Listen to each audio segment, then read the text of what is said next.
Lenyapnya uang hasil sitaan korupsi bukanlah sekadar persoalan administrasi yang teledor. Ini adalah simptom dari rapuhnya fondasi sistem, terkikisnya akhlak para pengemban amanah, dan padamnya budaya malu yang seharusnya menjadi ciri bangsa yang beradab.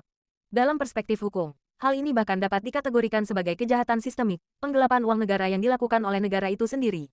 Sri Mulyani, sebagai figur publik yang selama ini dikenal dengan ketegasan dan integritasnya yang teruji, seharusnya tampil sebagai garda terdepan dalam menegakkan transparansi, bukan justru membungkam suara kebenaran.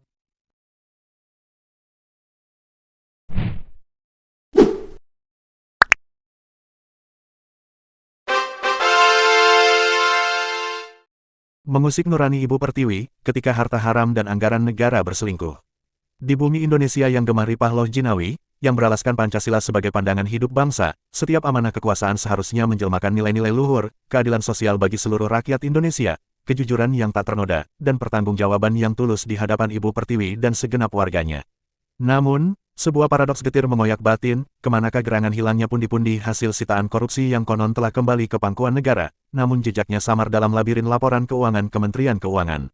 Dalam tatanan negara yang mendaku diri sebagai negara hukum dan demokrasi yang berkeadaban, seorang Menteri Keuangan bukan sekadar pengelola kas negara, melainkan juga penjaga moralitas dan transparansi fiskal. Ketika suara publik bergaung mempertanyakan raibnya triliunan rupiah yang seharusnya menjadi hak rakyat, sang bendahara negara, sebagai representasi amanah tersebut, tak semestinya bersembunyi di balik sunyi atau labirin birokrasi.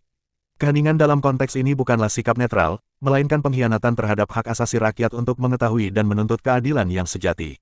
Di belahan dunia lain yang menjunjung tinggi etika bernegara, harta yang dirampas dari para pengkhianat amanah, dialokasikan secara transparan, dilaporkan dengan gamblang, dan dipergunakan untuk kemaslahatan khalayak ramai.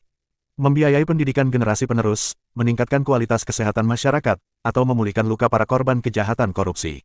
Namun, di negeri ini, rakyat hanya bisa menerka-nerka nasib uang sitaan bak fata morgana di padang pasir. Apakah ia menguap di telan kabut pagi, ataukah justru berpindah ke pundi-pundi kekuasaan yang gelap gulita? Filsafat pengelolaan keuangan negara dalam khazanah kearifan lokal bukan sekadar perihal angka-angka yang dingin. Dalam wejangan Jawa yang syarat makna, harta yang diperoleh melalui jalan pintas dan kecurangan diibaratkan sebagai duit reget, uang kotor yang membawa petaka, menabur karma buruk, dan merusak harmoni tatanan sosial.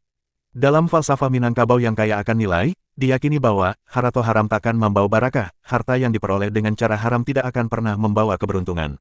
Uang yang ternoda semacam ini harus dipisahkan dengan tegas dan tidak boleh bercampur dengan dana publik tanpa pertanggungjawaban moral yang jelas.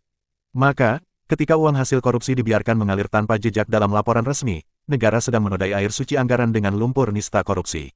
Kita patut bertanya dengan hati nurani yang jujur, benarkah Kementerian Keuangan kita tidak mengetahui, ataukah pura-pura tak acuh demi melindungi kepentingan tertentu? Mengapa transparansi yang menjadi ruh demokrasi tak kunjung dihadirkan? Bukankah setiap rupiah uang negara adalah amanah rakyat yang harus dipertanggungjawabkan di hadapan mereka? Apabila keterbukaan enggan diindahkan oleh mereka yang memegang tampuk kekuasaan fiskal, maka rakyat memiliki hak konstitusional untuk menaruh curiga bahwa ada kegelapan yang disembunyikan di balik kelamnya sistem. Rakyat bukanlah sekadar objek pajak, melainkan pemilik sah negeri ini. Sebagai pemilik sah, mereka berhak mengajukan pertanyaan mendasar, di manakah sesungguhnya uang hasil rampasan itu bersemayam? Mengapa ia tak dipergunakan untuk meringankan beban utang negara yang kian menggunung?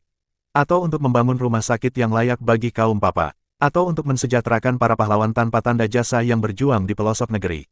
Lenyapnya uang hasil sitaan korupsi bukanlah sekadar persoalan administrasi yang teledor. Ini adalah simptom dari rapuhnya fondasi sistem, terkikisnya akhlak para pengemban amanah, dan padamnya budaya malu yang seharusnya menjadi ciri bangsa yang beradab. Dalam perspektif hukum, hal ini bahkan dapat dikategorikan sebagai kejahatan sistemik, penggelapan uang negara yang dilakukan oleh negara itu sendiri. Sri Mulyani, sebagai figur publik yang selama ini dikenal dengan ketegasan dan integritasnya yang teruji, seharusnya tampil sebagai garda terdepan dalam menegakkan transparansi, bukan justru membungkam suara kebenaran. Jika beliau memilih diam, maka rakyat memiliki legitimasi moral untuk menyuarakan kegelisahannya dengan lebih lantang. Sebab, dalam khazanah budaya Nusantara, diam terhadap kezaliman adalah bentuk pengkhianatan terhadap nilai-nilai luhur yang diwariskan oleh para pendahulu bangsa. Persoalan ini bukan hanya sekadar tentang hilangnya sejumlah uang. Ini adalah tentang terkoyaknya kepercayaan, trust defisit, antara penguasa dan rakyatnya. Dan ketika kepercayaan itu hancur berkeping-keping, maka negara ini tak lagi berdiri kokoh di atas pilar hukum dan keadilan, melainkan terhuyung-huyung di atas puing-puing moralitas para penguasa yang telah mengkhianati amanah.